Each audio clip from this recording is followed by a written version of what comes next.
Hello, everyone. Hello, it's so wonderful to have you all in this room tonight. My name is Bonnie Adderstrom. My pronouns are they, them, and I'm the poetry event coordinator here at Brookline Booksmith. Today it is my, thank you. Thank you. Today it is my absolute pleasure to host four incredible poets, Jennifer Barber, Fred Marchant, Cheryl Clark Vermeulen, and Kevin McLellan, to celebrate the 50th year of The Word Works for our Third Thursday's Poetry series. Before I begin, I do have just a few housekeeping notes. Firstly, copies of these poets' amazing books are available for sale at the back counter over there. I encourage you to support their work and support the press in whatever way you can. That could mean buying a book, it could mean following them on social media. Being here tonight is a huge way to show support, so thank you. Secondly, please keep your phones off or on silent, and thank you for being considerate of our poets as they share their work with us. Know that this event is being live streamed to YouTube on this iPad right over here, helloyoutube.com. Our audience members shouldn't be visible to the YouTube viewers, but if you don't want to be live on YouTube, just don't stand right in front of the iPad and you will be golden. And finally, we won't have a Q&A at the end, but we will have a lot of mingling. We have a table here if you want to get your books signed, so feel free to stick around if you'd like. It's really great to be able to celebrate The Word Works, so we're really grateful to have you all here. If you don't already know, this event is part of a monthly reading series here at Brookline Booksmith called Third Thursday's Poetry. Our October poetry reading lineup just went up on the website, so feel free to check that out. We're celebrating the release of Braving the Body, which Fred Marchant's poem is actually featured in, and he'll be back next month. So do check it out if you are a poetry lover, and we'd love to see you there. Now for the fun part, introductions.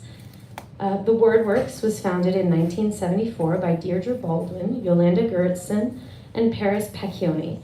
Book publication began in 1975, and of course, it is celebrating its 50th year this year of continuous operation. Huge congratulations to The Word Works. The current president of The Word Works here tonight is Nancy White, and she'll be around afterward to talk to you individually about the press if you have questions. Nancy White has served as the co-editor-in-chief since 2008 and president since 2010. Her first book, Sun, Moon, Salt, won the Washington Prize in 1992. Her second book, Detour, came out in 2010 from the Tamarack Editions. Ask Again Later, her third, was published by Tiger Bark Press in 2017. Karen A. Alanier, author of 8 collections of poetry and the first poet published by The Word Works, is the board chair of The Word Works. Thank you, Nancy, so much for being here and for being here to celebrate with us. Jennifer Barber is the current poet laureate of Brookline. Her most recent poetry collection is The Sliding Boat Our Bodies Made, published, of course, by The Word Works, and her previous collections include Works on Paper, winner of the 2015 10th Gate Prize, also published by The Word Works, Given Away, and Rigging the Wind, winner of the 2002 First Book Award. She taught creative writing and literature at Suffolk University from 2004 to 2018. She founded the literary journal Salamander in 1992 and served as its editor-in-chief until 2018. Thank you, Jennifer, so much for being here. And of course, Fred Marchant is the author of 5 books of poetry, the most recent of which, Said Not Said, was published by Grey Wolf Press and named an honored book by the Massachusetts Book Awards. His earlier collections include Full Moon Boat, The Looking House, and, of course, Tipping Point, published by The Word Works and winner of the 1993 Washington Prize. Marchant is also the editor of Another World Instead, a selection of early poems by William Stafford, and the co-editor with Jennifer Barber and Jessica Greenbaum of Tree Lines, an anthology of contemporary American poems about trees and forests. Marchant is an emeritus professor of English and founding director of the Poetry Center at Suffolk University in Boston. And thank you, Fred, so much for being here. And Cheryl Clark Vermeulen is the author of They Can Take It Out from The Word Works and the chapbooks Deadeye Spring and This Paper Lantern. She received an MFA from the Iowa Writers Workshop. She's poetry editor at Pangyris Literary Magazine and visiting associate professor at Massachusetts College of Art and Design, where she founded the creative writing minor. Her poems, translations, or poetry reviews can be found in Drunken Boat, Heavy Feather Review, Tarpaulin Sky, Third Coast, Split Rock Review, among others, and the anthology Collecting Lines, New Poetry from Mexico. She lives in Boston with her family. Thank you, Cheryl, for coming and joining us tonight. And last but certainly not least, Kevin McLellan is the author most recently of Sky Pond Mouth, which was the winner of the 2024 Granite State Poetry Prize selected by Alexandria Peary. He is also the author of In Other Words You, winner of the 2022 Hilary Tham Capital Collection selected by Timothy Liu, and Ornithology, both of which were published by the WordWorks. He's also the author of Tributary, the chapbook Round Trip, and the book objects Hemisphere and Box, which reside in several special collections, including the Blue Star Collection at Harvard University. He's also a photographer and video artist, and his films have been screened at numerous festivals around the world. Thank you, Kevin, so much for being here. Folks, we have a really beautiful mix of work tonight from a variety of eras of the WordWorks press. It's so exciting to be able to hear it all in one evening. We're really in for a lovely night of poetry. So without further ado, please give a warm welcome to Nancy White and our four amazing poets.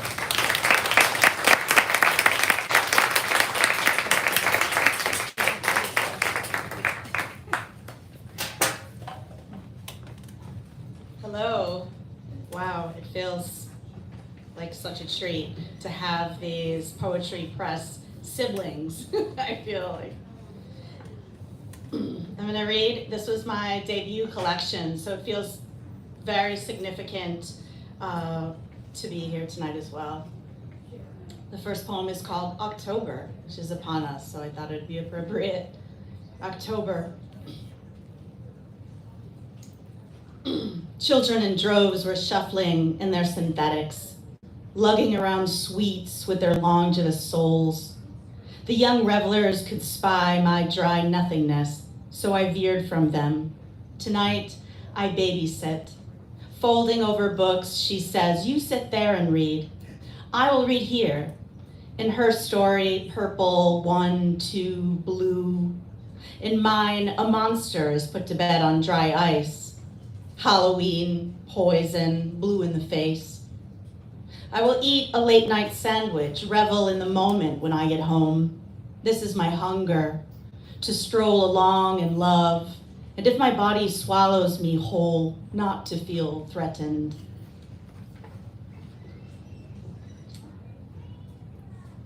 Last night I saw a PJ Harvey concert, so it's amazing. So I have, at some point I'm gonna read a poem I was so inspired I wrote this afternoon, so we'll see where that goes. But this is called Underwent. Her middles extracted, her bathed limbs assumed other spits of land. Speech went on consuming itself, as if a cow had come to milk her, and the good of her peeled onto a sawdust floor, there where a bell was buried, any fallen bells, any balled up spit, there where someone, a friend, could be listening, a potent kind of lengthening, no matter the drip and babble about where her body went, if in their own restlessness they hadn't left. A lot of things being extracted from the body in this book. Can you hand me that other water? Is it right under there? Yes. Sorry. Oh, yeah. Struggling.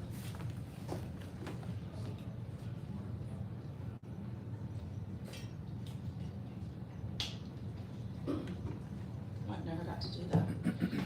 Experience of sipping while you're all waiting. Comic foreground. We are newcomers in town, poking our heads into each brightly painted comic foreground with a hole where the head should be, trying to burst into mermaid, pirate, flamenco dancer, Salem witch. Bodies are a source for another. In this snapshot, my paunch is a false start. Liar, liar, waiting a pillory, an eye patch, prepping an eye to see in the dark.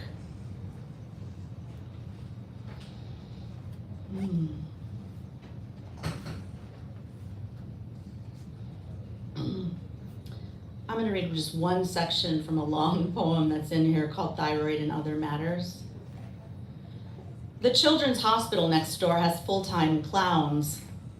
Awake after surgery, attached to a cherry pit kicked into rolling. Far away, the trees post-soak, drip dry, until insurance sends her home. 2 phone calls, an automatic man message saying her hormones are ready to pick up. The surgeon tells her they took out some lymph nodes when they went in there. I didn't know you were going to take out those too. He assures her of multiples. It's very strange. So I'm teaching a literary translation class, and I want to shout out to my students who are awesome. And when I was looking at this book, I kept on retranslating it. I was like, this is a strange experience to be having, looking at your own work and finding I was moving words around. So if you were to actually compare what's on the page and what I just read, there's some differences. Yours truly, Expansion. This is after kind of the tale, I believe, of Rauschenberg asking de Kooning for one of his paintings to erase, and de Kooning said, I want it to be something I'll miss.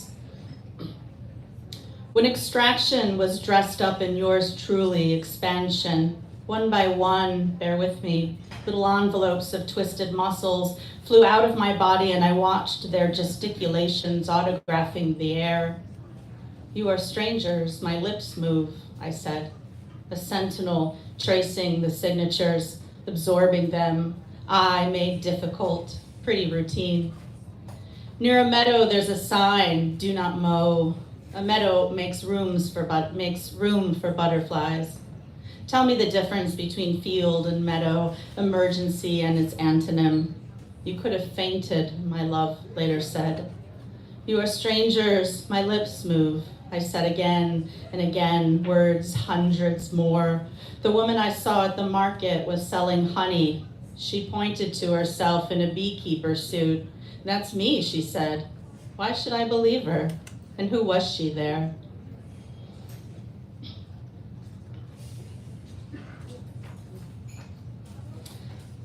This one goes by pretty fast, but I love to read it in that speed, I guess. It's called Brainchild. I'm recording my delights, museum visitors who flip through a newspaper of garden plant taxonomies, oxblood, blue-eyed, etymologies of scavengers. Their heads dip below the spread of the broad sheets prevailing in these small encounters, the sweet symmetry of their hands, tubular prongs, their arms, their legs. I go on trumpeting the fistular. The female reproductive organs resemble Pippi Longstocking, her bilateral braids the fallopian tubes, her face then a uterus, so be it. She is the strongest girl in the world, gets compared to Superman, so be it. Her anger is reserved for the unjust, and she stands for the new world order. She asks you to call her Pipolota Delicatessa, window shade, macramel mint, Ephraim's daughter, Longstocking. Lost her mother early. You see, the anatomist, Gabrielle Fallopio, named parts of her and me. Pippi says, let's name ourselves. It'll be smooth going. She says reproduction takes many forms. She said that Astrid Lindgren is the woman who made her, who also made an asteroid named after her, Asteroid Lindgren. That last part is a fact. And if you've heard me say that before, sorry. Okay, this is called Poem Ending with Dimples. I love John Lee Hooker. To me, in a way, John Lee Hooker is like one of my first poet loves. Poem Ending with Dimples, after John Lee Hooker. No go, I hang up, aged, bleed. A pack of cells got gone, the nugget, loose leaf. I don't switch when I walk. I don't switch when I walk. I don't switch when I walk. I bring you home news and carrots. They are slender and multicolored. We'll wait for what sticks. Now a blues lick. I love to see you switch. I love to see you switch. I love to see you switch. You my baby, got my eyes on you.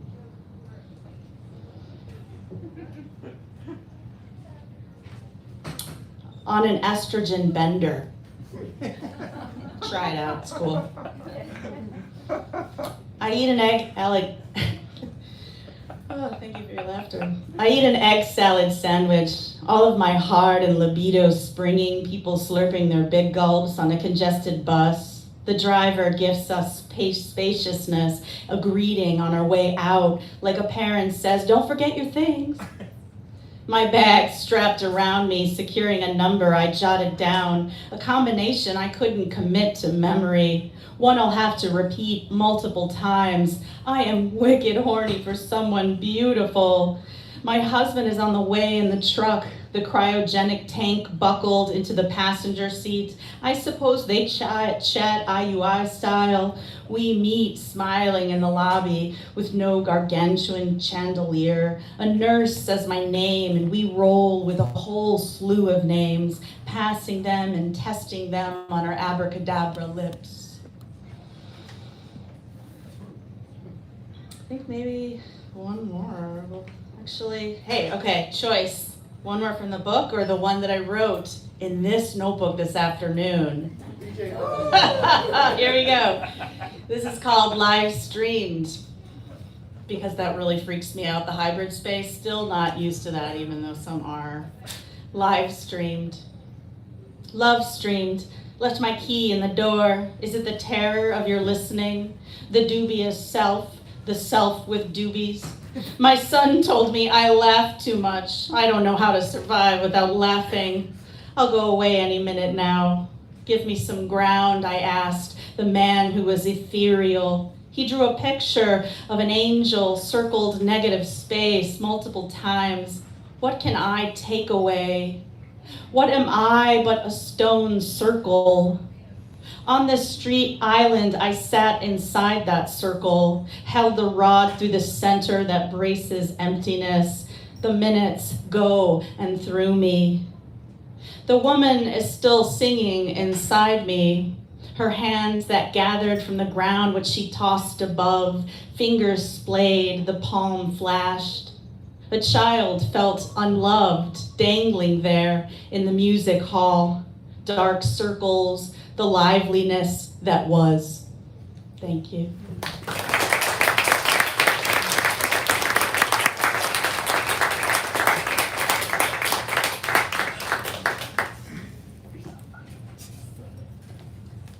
Great to see you all tonight. You could have been across the street at the sing-along version of Grease at the movie theater, so it's really nice that you came here. Thanks to Bonnie and the Booksmith for tonight, and Nancy White. You make the WordWorks what it is with your dedication to the press, day by day, year after year, reading manuscripts, typesetting, dealing with printing, distribution, publicity, and even PayPal, as you usher new books of poetry into being. So thank you.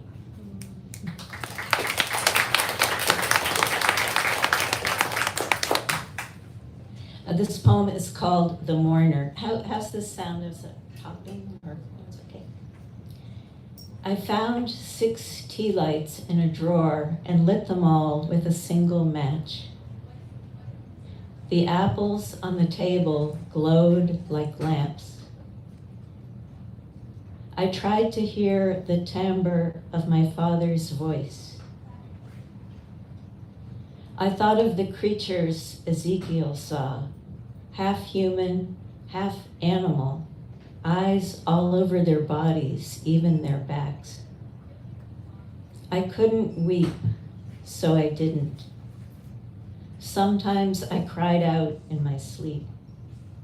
Each curling wick sizzled, wax pooled around each flame. And this poem is called Berlin. 6 days of rain followed by sun. The pigeon on a branch in the courtyard below, it's twice the size of pigeons at home. My son lives here. He's a full-grown man, which can happen year by year, if no worse fate intervenes. A yellow train on an elevated track goes by every few minutes. I must spy for sleepy, unsuspecting passengers. The walls are stained where wallpaper adhered in another era.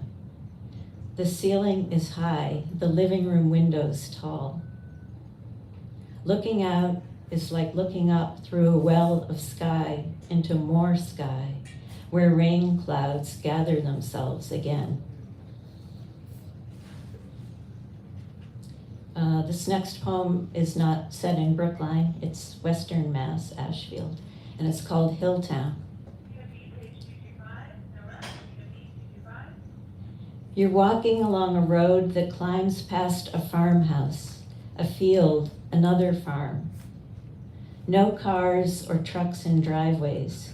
Nobody's home, so you can choose the house you want.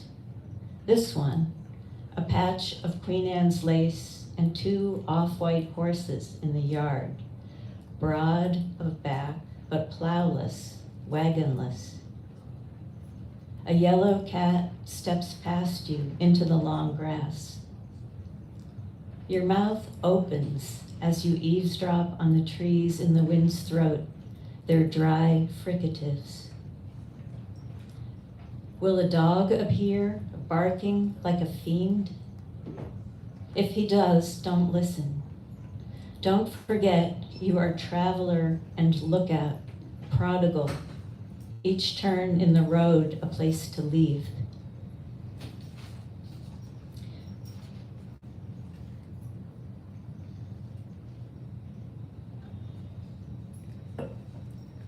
Good to have a sippy cup. This poem is Daybook. Morning like a stone pillow on the bed. I emptied my mother's bureau. She was dead.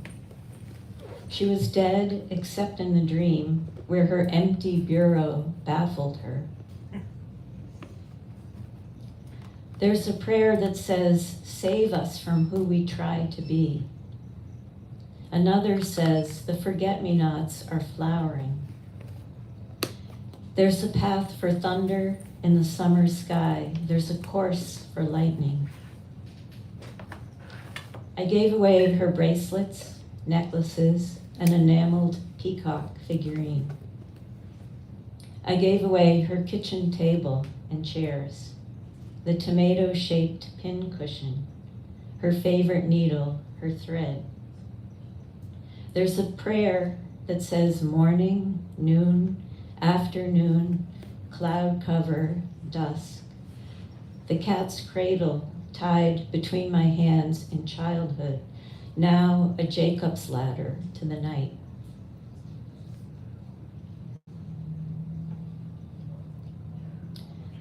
This is Below. It was called the Great Deep, the depths, the water-filled dark, a layer undergirding the earth in the Babylonian scheme of things, and a verse in Genesis, where subterranean gates hold back floodwaters, the fathomless place light refuses to enter. There, no summer opens the mouths of roses and morning glories. No autumn ripens the apples on the trees. Nothing tells what month it is. But here, we have seasons and fields. Spring rises from a muddy sleep. A seed splits, bearing its green blade. Bees from a hive in a hollow tree fly over a stream, stopping to probe the clover's blooms. I don't believe in a world below, though I need those accounts, the gray of the atmosphere, who it is who grieves. Walking across a wet meadow, weighted with yesterday's rain, I feel the give of the ground. And a few things I wanted to say about the last poem I'll read. A bird is mentioned in it, a mannequin. There's a lot of different kinds of mannequins, including one whose courtship dance involves very complex acrobatics, multiple spins in the air that take place in a split second. But this poem is about the club-winged mannequins, and they're kind of feather musicians. Also in the poem, I mentioned Inanna. She's the Mesopotamian goddess of love, sexuality, and war. Her consort was the shepherd king Dumuzi. So the second part of this poem quotes from a poem that's in her voice, translated from the Sumerian by Diane Wokestein and Samuel Kramer. And the poem is called Frequency and Pitch. In a piece on the radio about the club-winged mannequins in a cloud forest on the Andes slopes, the male makes a strange music. One feather has 7 ridges. The hard, curved tip of another strikes the ridges like a spoon against a washboard, hitting each ridge twice, 14 times per shake. He shakes 100 times a second, 1,400 notes. The female thrills to the pulse. Darwin said the mannequins evolved solid bones to bear the rattling. Their flying suffered. Their music soared. Restless after you go out, thumbing through world poetry, I find the cycle of the goddess Inanna. I bathed for the shepherd Dumuzi. I perfumed my sides with ointment. I coated my mouth with sweet-smelling amber. I painted my eyes with kohl. He shaped my loins with his fair hands. The shepherd Dumuzi filled my lap with cream and milk. The oak shakes its leaves a few at a time, then all at once in the window by the bed. I think of the sliding boat our bodies made. Thank you for listening.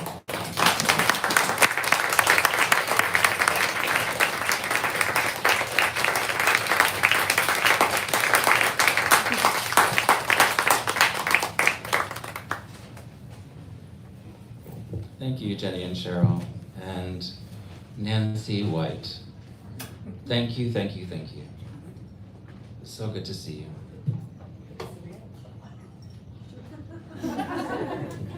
Okay, so, do I use this or do I use these? It really depends upon the light. This is a person struggling with cataracts in both eyes, who has finally been approved for surgery. Yes? All right. Wow. Might have to be these. Oh, might have to be the third thing. Might have to be the phone. It's very bright. I might actually have to move. And I can project, trust me. Roll forward. Out of the.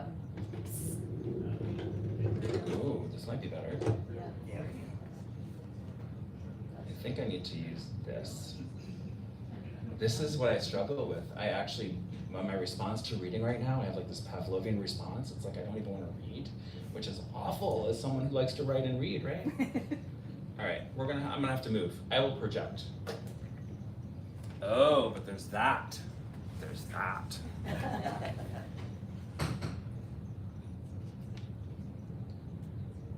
Oh, this is terrible. Oh, here we go. Spot. I think I got it. In between the leaves dropping.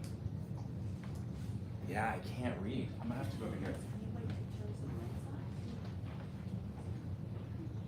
Oh, this is so much better. Okay. In between the leaves dropping. Hi, everybody. I'm really gonna read. In between the leaves dropping. By the time the sound of also my lengthening, then the height of holding my breath under the bed without dinner continues, won't rid the memory against my window, the aluminum ladder lengthening to the roof, then the height. My father fell, and the collision of tenses. Where were you? Earlier still, the loss of and a toy, crossing the undertow and downriver. My brother needs me, needs the beach, piggybacking his arms around another river. I am now, but he lived. So tell me, can there be? Open the window, sound of a sigh, must find a ladder, yet the birds. And continuing with the in between theme, I'm going to read, I don't think I've ever read this aloud. This is called, This Isn't About Silence. When I recognized that not responding was an option, the police barricaded the city block with their cars. Sometimes boxes, sometimes clothespins and lights, nakedness, but without silence. I left home, sometimes an opening for the street, and also an opening to discover the cars had been abandoned. I was also there, but could faintly hear some feelings, unidentifiable ones, spinning boxes in the distance, but nearing. When I recognized that I could return home, my home happened, and the findings, unoccupied clothespins, gathered momentum. And before I could see them, they bolted into my heart, and the voice in my head ended, and nakedness was like light.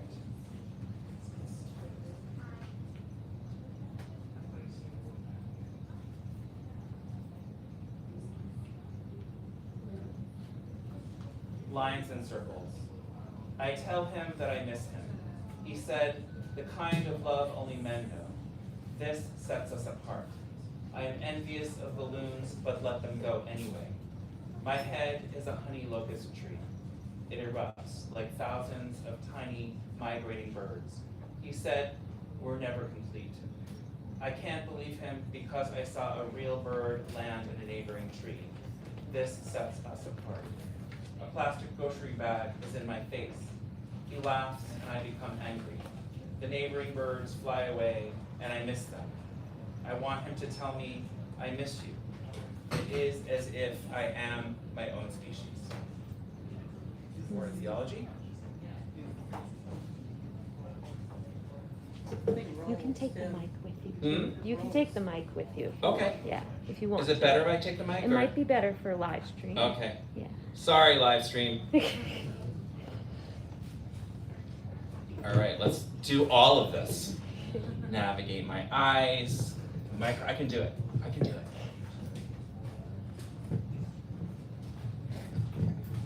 All right. So I'm going to read from one book from the new book, which is not a WordWorks title, and it's called From James Schuyler to John Ashbery.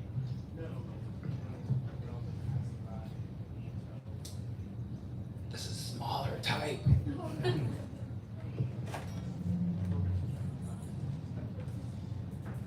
We are tentative. We are tentatively looking. Landscapes unknown. We are tentatively looking for landscapes unknown to us. Our window is a square. Our window is a beautiful, unlatched square picture window, and we are tentatively looking. Our window is ours, not the powers that be, and is beautiful and unlatched. And we are beautiful and not unlatched, and we are tentatively looking and do not feel a bit disturbed or troubled. We have the lights on and then do not. First, we have the light on for the people, and then we have it off for ourselves. No, ourselves is a lie, for there is always darkness. We have the direction of darkness, so ourselves is a lie when we have the light on. And the darkness in your yellow cardigan and our window is a square. Page turn. A square, yes, a square. And your yellow cardigan is in the darkness from your beautiful unlatched square picture window. Your yellow cardigan is shrouding, for we are tentatively looking towards landscapes that do not give us any indication of the other. Tentatively yes, tentatively looking, we are in a beautiful square picture window, but neither unlatched nor green. Not very distracted or troubled, really.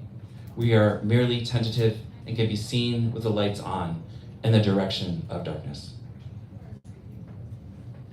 And then I'll just read a couple of poems from the recent WordWorks title, In Other Words, You, which most of these poems incorporate the slash, which you wouldn't necessarily experience while I read them aloud, but it is a primary part of the form. I'll just read a couple.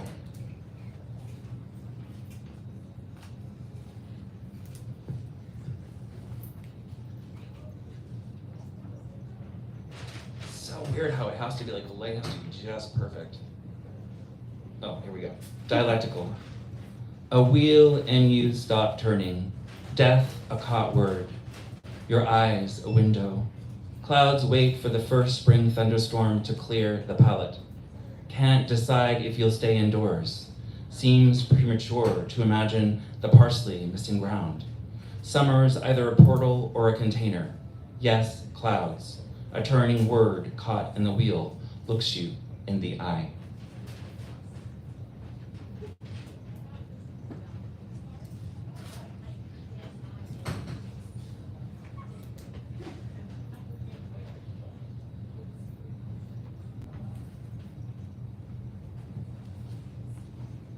I'm not gonna read that one. Seemed right earlier today. Earthquakes and volcanoes. So this is this is an erasure, and I just had text remain, language remain, that is bodily, human bodily. There are a handful of these in here. Deformation.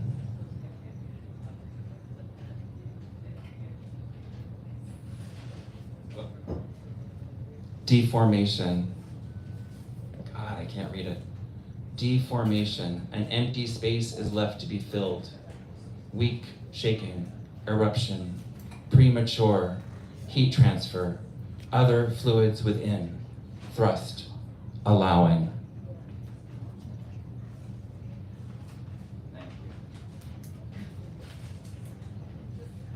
Listening to Max Richter's The Departure on repeat. Dear you, I overheard the botanist say to high schoolers at the public gardens, look behind the flower for the swollen base. It took my breath away, and a young woman in the periphery of her peers noticed. She continued to look without it feeling like a stare, as if I was standing in shallow quicksand. I didn't feel shame at first, then walked away, and only looked back once. I imagined myself, but just before, out of sight.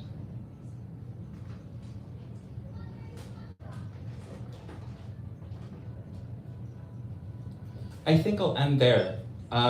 Thank you for your patience while I tried to read. And I'm very, very excited to hear Fred read.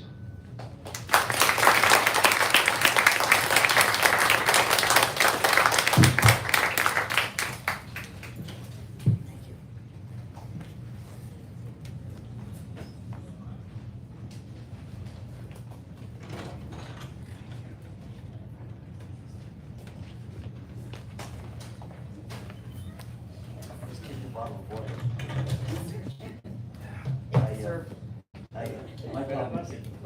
time. I vote for my vote. I'm going to do all of that. Yeah. Hi, everybody. That was just preliminary stuff. I am going to take a moment before I read my poems to say a word about the WordWorks and try to capture some of the immense importance of its work on behalf of poetry and behalf of all of us. My friend Stephen Rattiner is here in the audience, and he and I were talking. I was telling him about Octavio Paz's great remark about the nature of poetry. He said the real poem, the full poem, the ample poem, is a circle one half of which the reader creates. Now, I half made that up, I have to admit.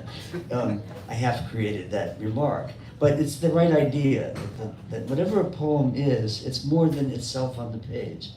And that it exists in relation to others, to other human beings. And that's where the diligent, imaginative, and dedicated work of the folks who founded and continue the WordWorks, that's where they come in. It makes it possible for those poems to actually be their full selves.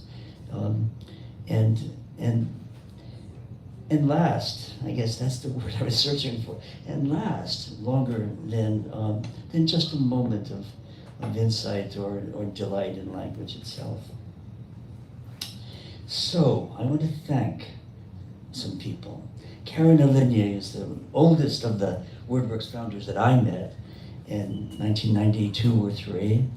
And she, I know, was working for at least 10 years diligently before that in making the Washington Prize what it was. And then there's another person I met when I first engaged the WordWorks, my first book, and that was my editor, Barber Goldberg. She is a poet, a translator, and at that time, a diligent supporter of all of the WordWorks activities. And I want to thank her, believe me, I want to thank her. I'll say more about that when I get to the poems. And then there was Hillary Tom. I didn't know her well, and she was often really working down there in DC, but lived in Lexington.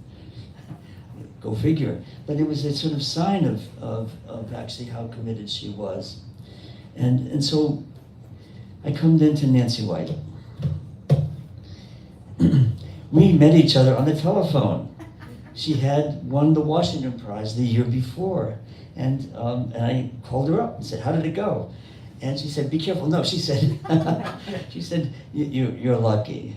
And she described her book and the requirements she made of the press that they honored. And I'm going to do something that's a little bit sort of funny, but it's show and tell. This is the first edition of my first book, Tipping Point. You know, and you can see how quaint it looks now. Huh? When the color's nice and the image, of course, is beautiful. And this is the second edition from 2013. And this is the result of Nancy White's imaginative embrace of the duties and responsibilities of a press of poetry, to keep a book in the world, to keep the poems in the world. And so that genealogy of folks I want to thank from the bottom of my heart, and on behalf of all of us. And I thank you all for being here and being patient. I hope everybody's holding up. I'll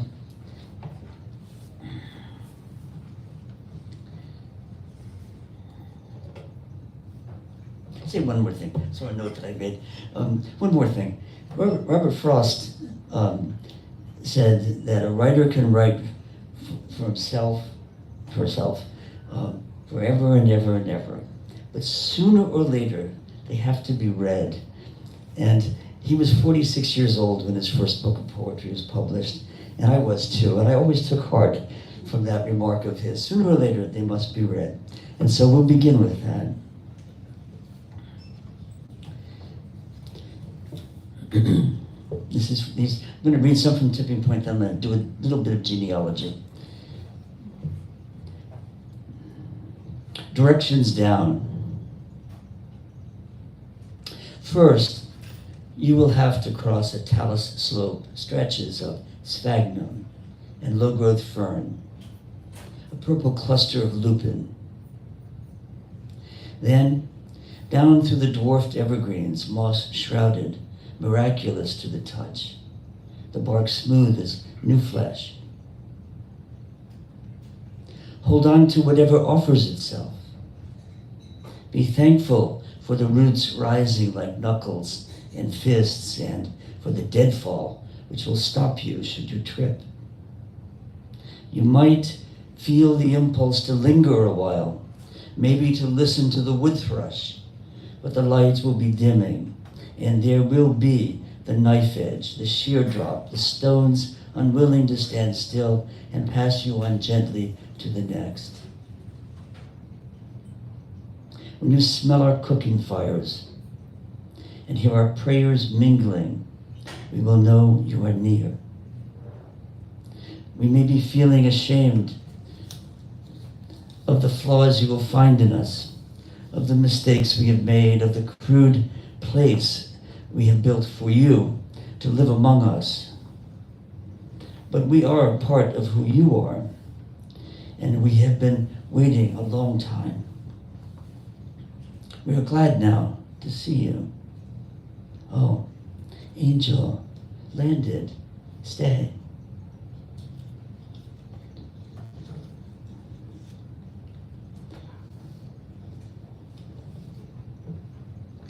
Tipping point. This is obviously the title of the book, but this preceded Malcolm Gladwell by several years.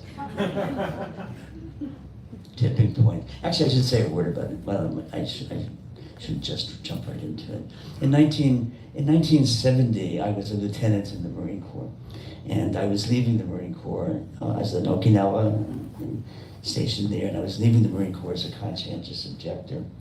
Because I was a lieutenant, I had lots of free time in the early evening, and Okinawa is surrounded by one of the most beautiful sets of coral reefs in the world. It was, rather.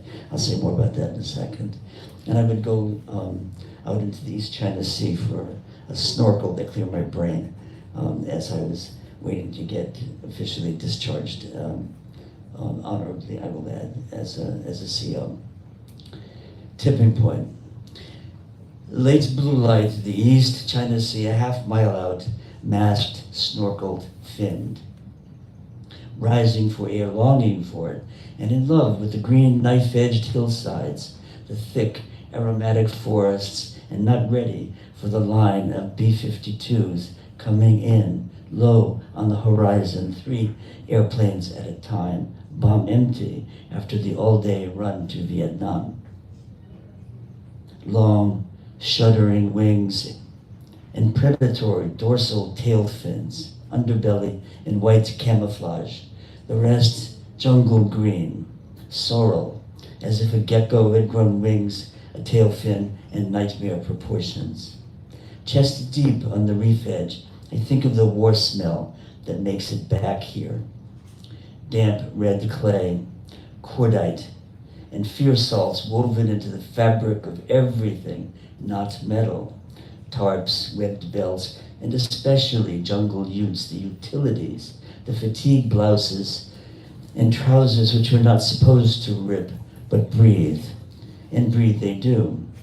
Not so much of death, but rather the long living with it. Sleeping in it, not ever washing your body free of it. A corporal asked me if he still stank. I told him no, and he said, with all due respect, Lieutenant, I don't believe you. A sea snake, habu, slips among the corals, and I hover while it slowly passes. My blue surf mat wraps its rope around me, tugs inland at my hips, while I drift over ranges of thick, branching elkhorn, over lilac pale anemones, over the crown of thorns starfish, and urchins spinier than naval mines, over mottled slugs, half-buried clams, iridescent angelfish. The commanding general said, every man has a tipping point, a place where his principles give way. I told him I did not belong to any nation on earth. But A chill shift of wind, its hint of squall beyond the mountain, tells me no matter what I said or how, it will be a long swim back, my complicities in tow. I'm going to say a few retrospective words about that poem, and maybe offer something I hadn't thought of then. First item is this, that my dear friend Martha Collins is in the audience, and in 1994 we went to visit Vietnam, sort of informal delegation from the Joiner Center, Martha to work on her translations and me to even begin some. And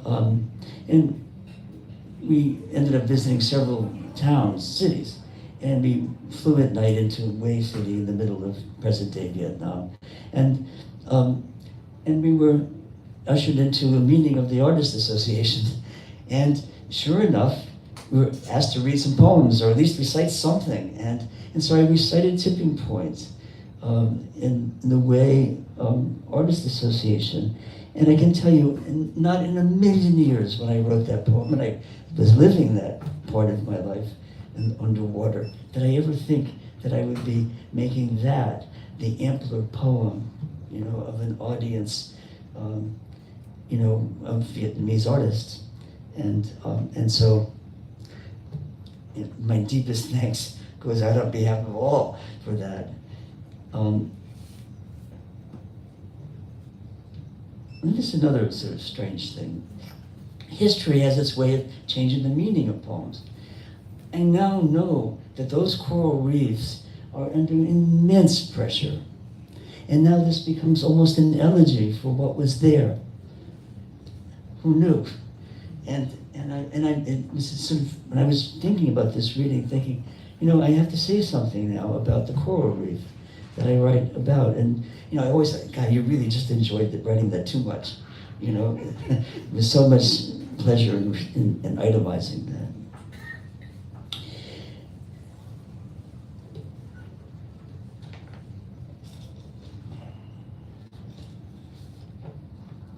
Fred, do you remember the typo that we caught at the very last minute? No, I do remember there was that event, but I've repressed it.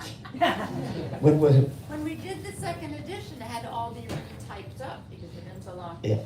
And there was a line, the calm rolling at the bottom of the sea.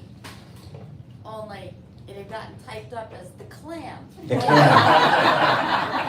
And we all went, yeah, a lot of sea imagery in the book, there's the clam. Very last minute. Our copy editor said, You sure? It's pretty calm. And Fred said, oh gosh, it is.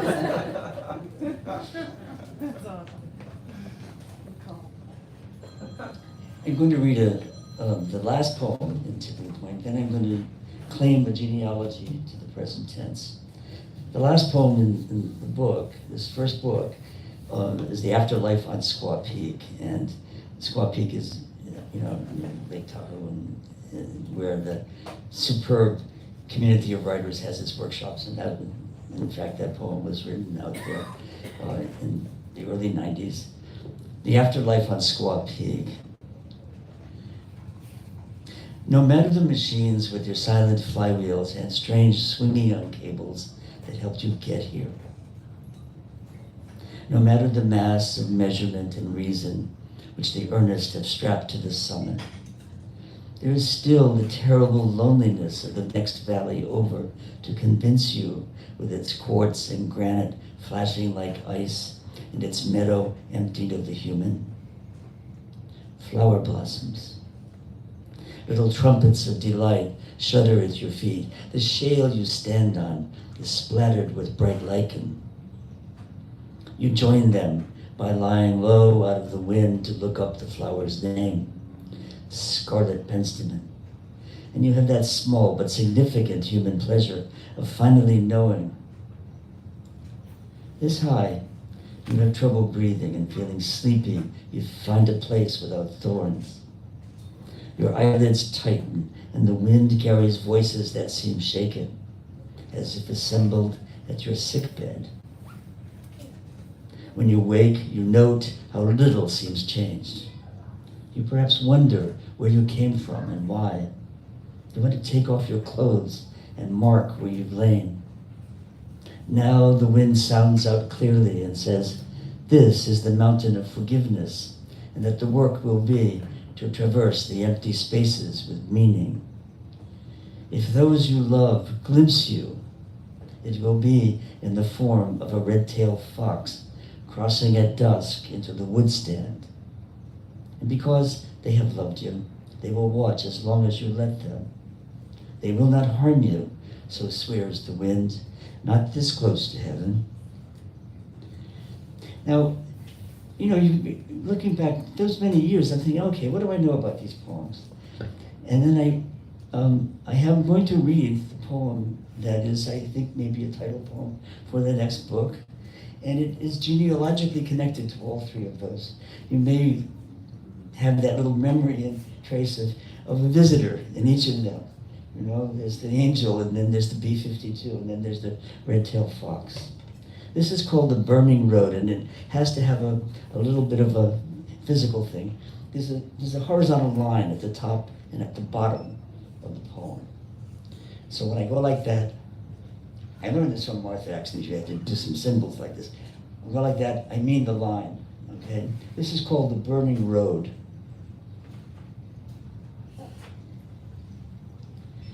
The teacher draws a line on the blackboard and urges us to stare at it until our eyes begin to water and sting, until the line starts to waver, until we are not so sure it is only a line.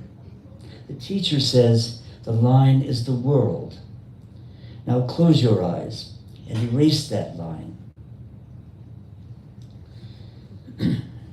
The goal is to forget it ever existed. Tell us what you see in the darkness left behind. Speak without guile, says the teacher, or fear of rebuke. Thus, I announce the world is burning. This that has come to me is neither dream nor delusion. I see tree-tall rushes on fire, both sides of the road, flame arms joining together high up, a flailing arch we have to pass under, a red-yellow darkness at the heart of it. This is birth, I first think. No, this is death. No, this is the day we met. No, this is how one of us will have to leave first. No, this is how the other will have to follow. No, this is the low-level roar that cuts through everything. Yes, a messenger has come to tell us why we are here. Yes, and why we must pass through this. Yes, through that which consumes what it was made of. This? Yes. Thank you.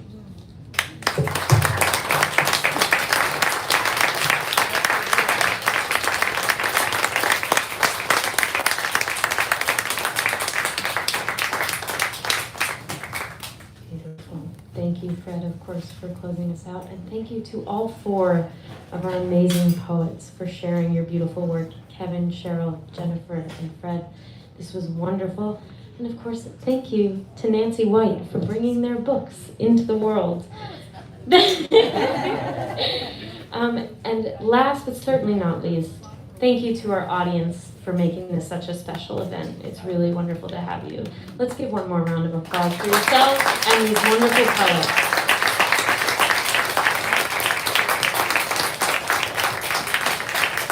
Now, as I said before, Nancy and our poets will be around to mingle. If you have questions or want to say hi, we've got a little table set up here if you want to get a book signed. And if you want to buy a book, you can do so at the back counter over there. Thank you again so much for being here to support this wonderful press and these amazing poets and their work. It really means the world. Thank you, Bonnie. Thank you.